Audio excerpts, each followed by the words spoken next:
News 100 के बाद अब बात करते हैं पतंजलि आयुर्वेदिक रिसर्च सेंटर की, जिसका उद्घाटन प्रधानमंत्री नरेंद्र मोदी 3 मई को हरिद्वार में करेंगे। माना यह जा रहा है कि इस रिसर्च सेंटर से आयुर्वेद के क्षेत्र में क्रांतिकारी बदलाव आएंगे। ये सेंटर अति आधुनिक लैब से लैस है और कई ऐसी मशीनों का भी इस्तेमाल किया जाएगा जिनका इस्तेमाल भारत में पहली बार होगा।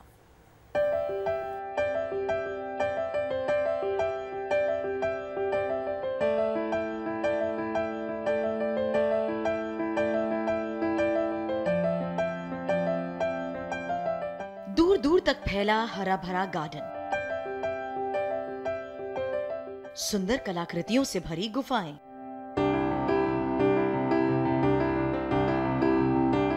दीवारों पर संस्कृत में उकेरे गए सूत्र। अगर आप इसे कोई पर्यटन स्थल समझ रहे हैं तो गलतफहमी दूर कर लीजिए। ये है हरिद्वार में पतंजलि में बना पतंजलि आयुर्वेदिक रिसर्च सेंटर, आयुर्वेदिक दवाओं और गंभीर बीमारियों के लिए रिसर्च का केंद्र, जिसका उद्घाटन 3 मई को प्रधानमंत्री नरेंद्र मोदी करेंगे। पतंजलि आयुर्वेदिक रिसर्च सेंटर जितना समृद्ध जड़ी बूटियों से है, उतना ही समृद्ध आधुनिक तकनीक से भी है। मेडिकल साइंस के लिए चुनौती बन रही तमाम तरह की गंभीर बीमारियों का इलाज आयुर्वेदिक दवाओं से कैसे मुमकिन हो सकता है, इसकी research Patanjali Ayurvedic research centre में होगी।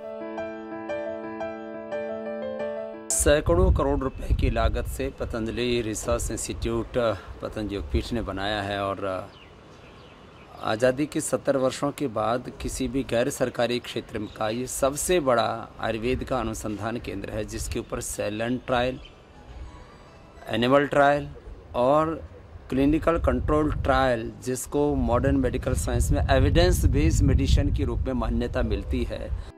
आयुर्वेदिक दवाओं की रिसर्च के लिए मॉडर्न लैब से लेकर मशीनें तक तैयार हैं। पतंजलि सेंटर में नैनो स्ट्रीक नाम की एक अत्याधुनिक मशीन मंगाई गई है, जो मॉलिक्यूलर लेवल पर दवाओं के असर की जांच करेगी।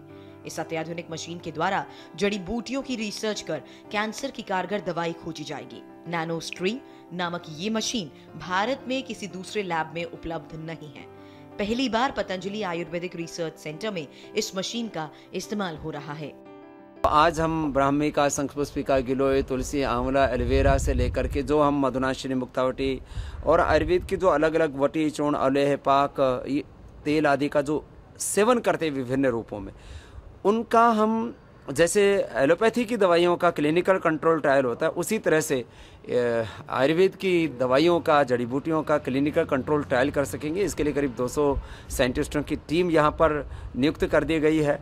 आपको यहाँ के गार्डन में तमाम तरह की आयुर्वेदिक जड़ी बूटियों के पौधे भी नजर आएंगे। यहाँ इन पौधों के नामों को दिखाते बोर्ड तो हैं, साथ ही ये जानकारी भी है कि कौन सा पौधा किस बीमारी के इलाज में कारगर है। कोई भी दवाई के रूप में हम द्रव्य का सेवन करते हैं, उसके लिए एक प्रोसेस है कि उसको पहले सेल लाइन ट्रायल करना होगा, फिर लैब ट्रायल के बाद में एनिमल ट्रायल, फिर ह्यूमन ट्रायल, और फिर उसका इस्तेमाल किया जाता है, जिससे कि किस दवाई का कितनी मात्रा में कितने दिन तक लेने पर क्या इफेक्ट होता है, उसके सारे तथ्य हमारे सामने आ जाते हैं। अब जरा इस गुफा को देखिए। ये है चरक ऋषि गुफा। इस गुफा में ऋषि मुनियों को योग और ध्यान की मुद्राओं में दिखाया गया है। गुफाओं की कलाकृतियों में आपको एक आयुर्वेदिक दवाखाने का दृश्य भी नजर आएगा। इसके साथ ही ये भी बताया गया है कि ऋषि मुनि और आयुर्वेदाचार्य को पहले कैसे आयुर्वेदिक दवाइयां बनाते थे। जैसे योग को पूरे विश्व में मान्यता मिली है, ऐसे ही आयुर्वेद को भी पूरा विश्व स्वीकार करेगा, क्योंकि उसका आधार पूरा वैज्ञानिक है, ये साइंटिफिक है, ये यूनिवर्सल है और ये सेकुलर प्रैक्टिस है योग की, आयुर्वेद की, और ये हमारी एक तरह की जीवन पद्धति भी है। प्रधानमंत्री नरेंद्र मोदी योग के हिमायती हैं। आयुर्वेदिक रिसर्च सेंटर के उद्घाटन के पीछे भी मकसद मोदी के ब्रांड के जरिए भारतीय आयुर्वेद और योग को दुनिया के स्तर पर मजबूती के साथ रखने का है। आदरणीय मोदी जी जब यहाँ आकर के इसका उद्घाटन करेंगे तो इससे आयुर्वेद को गौरव मिलेगा। वैसे तो मोदी जी जहाँ खड़े होते हैं वहाँ योग को, आयुर्वेद को, भारतीय संस्कृति, सभ्यता, परंपराओं को गौरव मिलता है, क्योंकि वो भारत का प्रतिनिधित्व करते हैं। उनमें 125 करोड़ भारतीयों का प्रतिबिंब दिखता है।